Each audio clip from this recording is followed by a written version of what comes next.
1월 12일 목요일입니다. 고농도 미세먼지가 짙게 자리 잡고 있는 날씨인데 호흡기 관련 건강관리에 유의하시기를 바랍니다.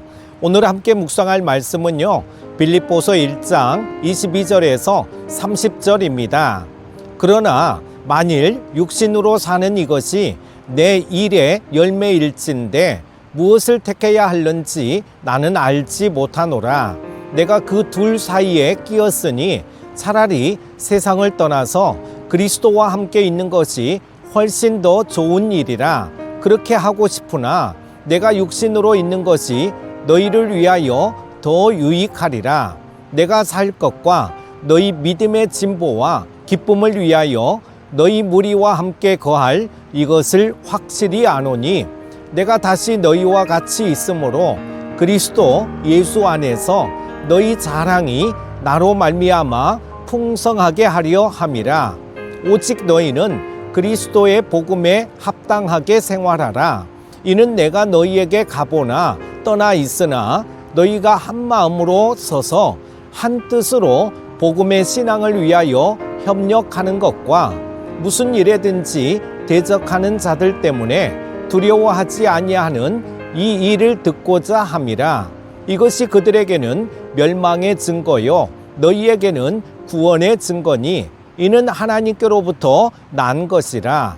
그리스도를 위하여 너희에게 은혜를 주신 것은 다만 그를 믿을 뿐 아니라 또한 그를 위하여 고난도 받게 하려 하심이라.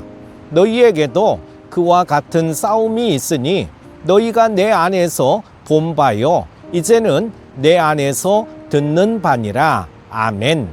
바울이 살던 시대에도 다양한 가치와 신념이 복음의 탈을 쓰고 사람들을 현혹하던 일이 있었습니다. 온갖 거짓 복음이 난무하는 혼란스러운 세상 속에서 바울은 빌립보 교회가 그리스도의 복음만을 굳게 믿고 복음에 합당한 삶을 살아야 한다고 교훈하고 있습니다. 세상 속에서 복음에 합당하게 살아가는 삶은 어떤 것일까를 묵상해 보시기 바랍니다. 복음에 합당한 삶은 첫째로 복음을 위해 하나 되어 협력하는 것이죠. 모든 그리스도인에게 주어진 사명은 무엇보다 복음을 전하고 영혼을 구원하는 일일 것입니다.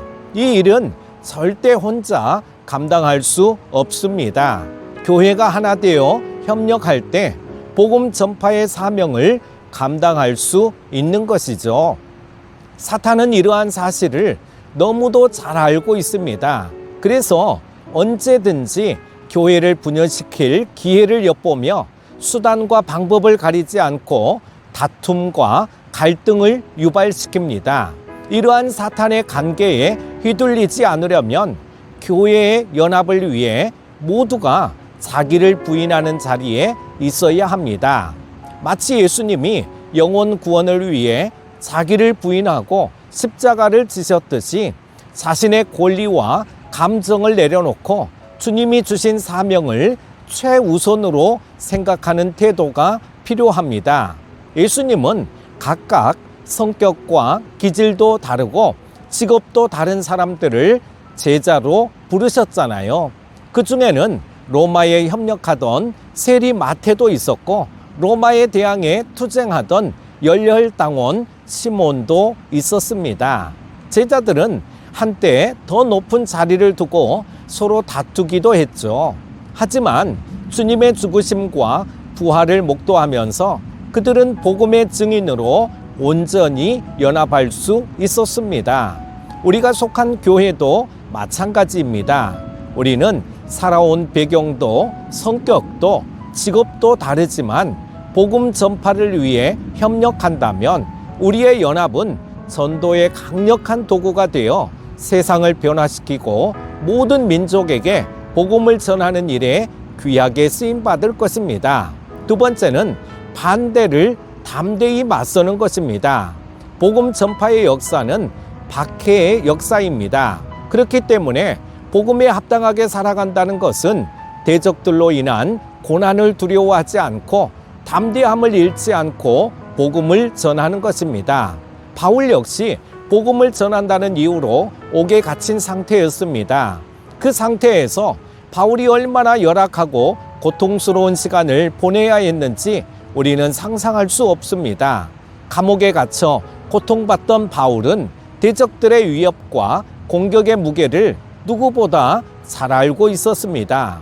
그래서 빌립보 성도들에게 어떠한 위협에도 굴하지 않고 계속 두려움 없이 증인의 삶을 살아가도록 권면하고 있는 것이죠. 바울은 고난에 처한 교회를 격려하면서 하나님이 보상하실 때가 있다고 격려했습니다. 하나님은 대적들의 행위를 반드시 심판하실 것이며 복음 때문에 고난받은 일꾼들에게 넘치는 위로를 베푸실 것입니다. 우리는 복음을 대적하는 정치 세력의 위협 아래 살지는 않습니다. 그러나 우리가 복음의 증인으로 살다 보면 복음을 반대하고 믿음을 회방하는 사람들을 만나게 됩니다. 그럴 때 위축되거나 두려워하지 말아야 합니다. 우리를 비웃거나 비난하는 사람들을 위해 기도하며 선으로 악을 갚는 담대함과 사랑을 보여주어야 합니다. 예수님은 당신을 위해 박해받는 사람들에게 하늘의 상이 크다고 분명히 말씀하셨습니다. 그러므로 우리는 장차 누릴 영광과 상급을 기대하면서 지금의 역경을 오히려 기뻐하며 끝까지 사명에 충실해야 할 것입니다. 사랑하는 큐티 가족 여러분, 복음으로 거듭난 우리는 복음에 합당하게 살아가야 합니다. 복음을 전하는 일에 한마음으로 협력하고 복음을 대적하는 반대자들의 공격을 믿음으로 견뎌내야 합니다. 우리가 이처럼 복음에 헌신하여 살아가면 고난을 겪겠지만 하나님이 장차 그 모든 고난을 영광으로 보상해 주시고 우리가 선택한 삶이 옳았음을 인정해 주실 것입니다. 올 한 해 빌립보서 말씀을 보면서 복음에 합당한 삶을 살아가시는 여러분 다 되시기를 축복합니다. 오늘 하루도 승리하십시오. 기도합니다. 하나님 아버지, 오늘도 복음에 참여하는 자가 되기를 원합니다. 고난 중에도 복음의 정신으로 깨어 사는 자가 되기를 원합니다. 주님 앞에 서는 그날까지 흔들림 없이 복음의 정신으로 살아가게 하여 주옵소서. 우리 모든 큐티 가족들, 미세먼지가 많은 날이지만 건강도 지켜주시고 올해 기도하시는 제목들도 다 응답받게 하여 주옵소서. 오늘 하루도 주님만을 바라보며 승리하는 한 날 되게 하여 주시기를 원하오며 예수님의 이름으로 기도합니다. 아멘.